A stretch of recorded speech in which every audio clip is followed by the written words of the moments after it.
Picture this. You ask a friend if they have any snacks and they say, I have a few cookies left. What do you hear? A jar that's pretty much full or a sad little plate with just 2 or 3 cookies?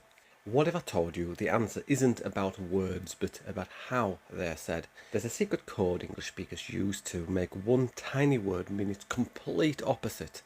By the end of this video, you won't just know the secret, you'll be able to hear it and use it yourself to understand what people are really saying.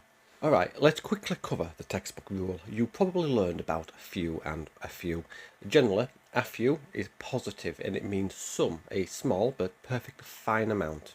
I have a few friends means I have enough support. It focuses on what's there. Now take away that and the word few by itself usually becomes negative. It means not many, often implying the amount is disappointing. I have a few friends. Sounds lonely, like I don't have the support I need. It highlights what's lacking. This works the same for little and little. I have a little time is good news. I have little time means you're in a rush. So the rule seems simple. A is positive, no A is negative. But the tone of voice is where everything changes. The real meaning in spoken English often comes from your tone of voice. So let's go back to our cookies. Your friend says, I have a few cookies left.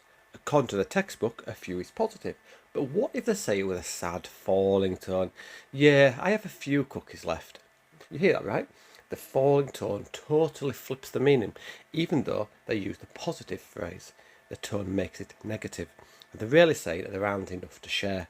Now, what if they say it with a bright, cheerful tone? Yeah, I have a few cookies left. Hear the difference? The upbeat tone makes a phrase even more positive. It's an invitation.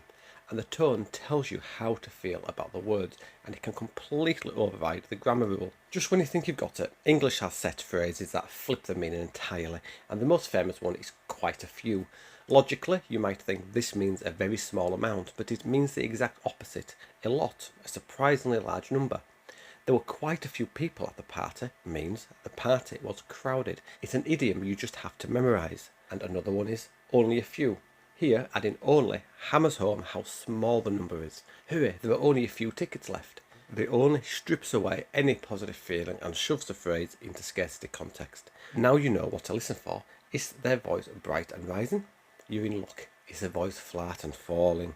Maybe hold back. And the textbook rule is your starting point. A few is generally positive and few is generally negative. But the secret key is tone of voice, which tells you how the speaker really feels.